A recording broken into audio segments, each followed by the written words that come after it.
Hoy vamos a dar respuesta a una de esas preguntas que más a menudo se plantean cuando uno da los primeros pasos, los primeros compases en el aprendizaje cervecero, cuando se empieza a distinguir y aprender de estilos. Y es esta. ¿Cuál es la diferencia entre las Porter y las Stout?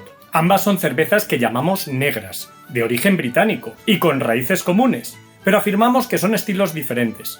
¿Y en base a qué? Para definir un poco esta dicotomía me basaré en la guía de estilos más usada en todo el mundo, la BJCP, y en los escritos de Michael Jackson. Es por eso que en el vídeo anterior hablaba de él, para que no me lo confundáis más con el rey del pop y poderlo citar cada vez que lo mencione, señalando aquí arriba. Aunque también voy a señalar aquí abajo, para que des like e informes a YouTube de que te gusta la cerveza y que quieres que te enseñe más vídeos de los nuestros. Aunque para eso añade también lo de suscribir a la campanita, que así no te perderás ninguno de los que publiquemos. Y ahora, perdonadme, que voy a por las birras, que me olvidaba.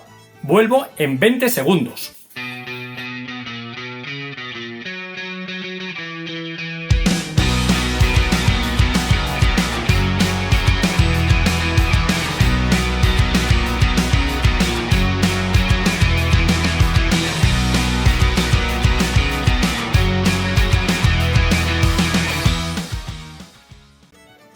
Ya estoy aquí y tengo a mis espaldas un par de ejemplos de una de mis marcas favoritas, Samuel Smith. Dejadme que primero os cuente la teoría acerca de las Porter y las Stout y después la ponemos a prueba con esas. Siguiendo a Michael Jackson, ambos estilos tienen su origen en Londres, siendo al principio casi indistinguibles y usándose la palabra Porter predominantemente, aunque la designación de Stout era coloquial desde el principio, usándose para las más robustas, que es lo que significa. El uso de maltas amber y brown daban a esas Porter un color muy oscuro, pero solo marrón, sin llegar al negro. A partir de 1817, con la invención del tambor rotativo de tueste, que estaba patentado, aparece la llamada Patent Malt, la malta black, negra, que se usó más a menudo en cervezas que se autodenominaban como Stout, ahondando en las diferencias. Pero ya entonces, según MJ, las Porter eran siempre más ligeras de cuerpo, aunque no necesariamente de graduación alcohólica. Históricamente se supone que el origen de las Porter está en la cervecería Bell, Campana, en Londres, en 1722 bajo el apelativo Entire.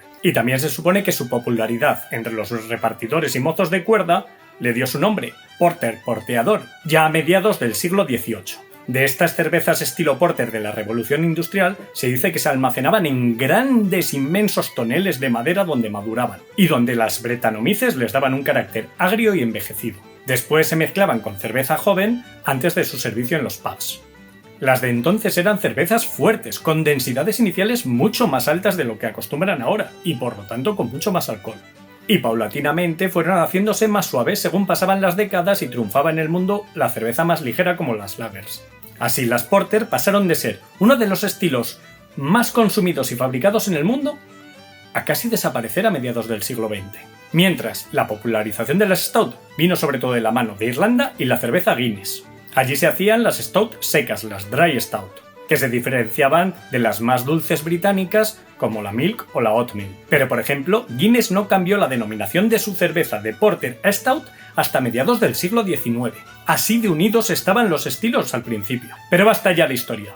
¿Y ahora? ¿Qué diferencias hay ahora? Pues yendo por ejemplo a la guía del Programa de Certificación de Jueces Cerveceros, más conocido como BJCP por sus siglas en inglés, dice que las versiones actuales del estilo English Porter son cervezas marrones oscuras, de perfil tostado pero no quemado, y con notas de chocolate, caramelo y malta, mientras que las Stout afirma que son más oscuras llegando al negro, habitualmente opaco, y que utilizan como ingrediente característico para su perfil de color y sabor roasted barley, o sea, cebada sin maltear tostada. En cuanto a sus estadísticas principales, las Stout suelen tener más amargor, unos 10 IBUs más, y algo más de color, llegando a unos 25-40 SRMs, mientras que la Porter se queda entre 20 y 30. Pero en las densidades, tanto la inicial como la final, como en el alcohol producido, andan muy parecidas, entre 4 y 5 grados y poco aproximadamente. Entonces, por resumir la teoría, las Stout son más oscuras y más amargas. Usan cebada sin maltear tostada, y tienen, más en la teoría que en la práctica eso sí, más alcohol y más cuerpo. Y a nivel organoléptico, dan notas más cafetosas que las Porter. ¿Ha quedado claro? Pues vamos a ver si en la realidad pasa. Esta que estoy sirviendo es la Toddy Porter de Samuel Smith. Ya sabéis que es una de mis marcas fetiches, me oiréis hablar muy a menudo de ella, tanto que en algún momento le dedicaré un vídeo a la marca seguro. Y esta es la Oatmeal Stout. He elegido una con avena, porque está a medio camino entre una Dry Stout y una Sweet Stout, así que me parece más representativa de lo común del estilo. Ambas tienen 5 grados, y desconozco las densidades iniciales o finales, pero basándome en los carbohidratos y azúcares de la información nutricional, la Stout tiene 4,4 gramos frente a los 3,8 de la Porter. Así que sí, más robusta, más cuerpo. En el aspecto, como podéis comprobar, y más yo que lo estoy viendo a trasluz, no hay apenas diferencia. Si esta es más clara que es la Porter, es algo que mi ojo no es capaz de diferenciar.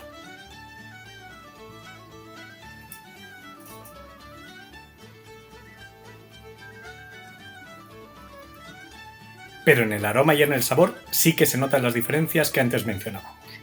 Aunque es verdad que, de primeras, las líneas son borrosas.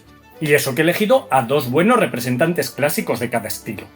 Porque si luego vamos a cervezas artesanas, modernas, versiones americanas o inspiradas en otros subestilos como Imperial Stout o Baltic Porter, pues todo es mucho más borroso.